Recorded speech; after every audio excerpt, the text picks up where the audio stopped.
ഉദ്യോഗസ്ഥൻ രാജ്യത്തിൻ്റെ നിയമസഭാ സമ്മേളനത്തിലേക്ക് തുടക്കം മുഖ്യമന്ത്രി പിണറായി വിജയൻ ഇപ്പോൾ സംസാരിക്കുന്ന സഭയിൽ പ്രശസ്തനായിരുന്നു അദ്ദേഹം.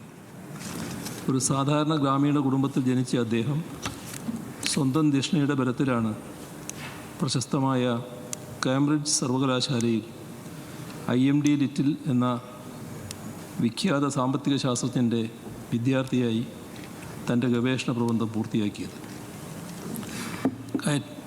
കയറ്റുമതി ഊന്നൽ നൽകുന്ന ഒരു സാമ്പത്തിക നയം വേണമെന്നതായിരുന്നു അദ്ദേഹത്തിൻ്റെ പ്രബന്ധത്തിലെ പ്രമേയം. സ്വാതന്ത്ര്യം നേടിയ ശേഷം രാജ്യത്തിൻ്റെ ആദ്യത്തെ പ്രധാനമന്ത്രിയായിരുന്ന ജവഹർലാൽ നെഹ്റുവിൻ്റെ കീഴിൽ അടിസ്ഥാന ഘനവ്യവസായങ്ങളിൽ സ്വയം പര്യാപ്തത കൈവരിക്കാനുള്ള ഉദ്യമങ്ങൾക്കാണ് ഇന്ത്യയിലെ ആസൂത്രണ പ്രക്രിയ പ്രാമുഖ്യം നൽകിയത്.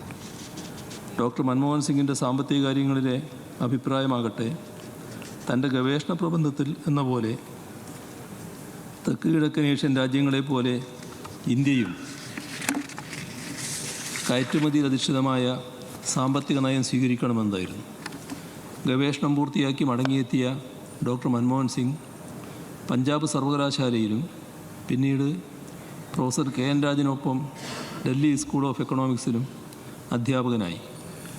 അക്കാദമിക മേഖലയിൽ നല്ല രീതിയിൽ ശോഭിക്കുമ്പോഴാണ് അദ്ദേഹം അന്താരാഷ്ട്ര സംഘടനകളിലും പിന്നീട് ഇന്ത്യൻ സർക്കാരിലും സാമ്പത്തിക നയരൂപീകരണ മേഖലയുമായി ബന്ധപ്പെട്ട ഉദ്യോഗങ്ങൾ സ്വീകരിച്ചത്. ഇന്ത്യയുടെ സാമ്പത്തിക നയരൂപീകരണത്തിൽ കാതലായ പങ്കുവഹിക്കുന്ന എല്ലാ പദവികളും വഹിച്ച മറ്റൊരു വ്യക്തി ഇല്ലെന്ന് തന്നെ പറയാം. കേന്ദ്ര ധനകാര്യ സെക്രട്ടറി, റിസർവ് ബാങ്ക് ഗവർണർ, ആസൂത്രണ കമ്മീഷൻ ഉപാധ്യക്ഷൻ, പ്രധാനമന്ത്രി ചന്ദ്രശേഖരൻ്റെ മുഖ്യ സാമ്പത്തിക ഉപദേഷ്ടാവ്, PV നരസിംഹറാവു മന്ത്രിസഭയിലെ ധനകാര്യമന്ത്രി എന്നിങ്ങനെ എല്ലാ സുപ്രധാന ചുമതലകളും ഡോക്ടർ മൻമോഹൻ സിംഗ് നിർവഹിച്ചു.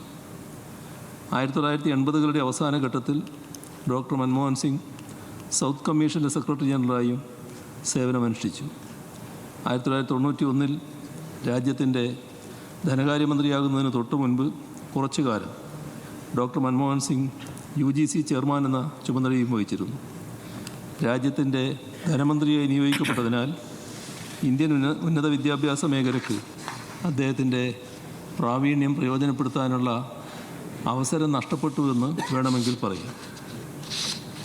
2004 പൊതുതെരഞ്ഞെടുപ്പിൽ നമ്മുടെ രാജ്യത്തെ വോട്ടർമാർ ഇന്ത്യ തിളങ്ങുന്നു എന്ന മുദ്രാവാക്യത്തിൽ ആകൃഷ്ടരാകാതെ അന്നത്തെ ഭരണകക്ഷിയെ അധികാരത്തിൽ നിന്ന് മാറ്റിയപ്പോൾ ഇടതുപക്ഷ പാർട്ടികളുടെ പിന്തുണയോടുകൂടി അധികാരത്തിൽ വന്ന ഒന്നാം UPA സർക്കാരിൻ്റെ നേതൃത്വം ഏറ്റെടുക്കാൻ നിയുക്തനായത് ഡോക്ടർ മൻമോഹൻ സിംഗ് ആയിരുന്നു.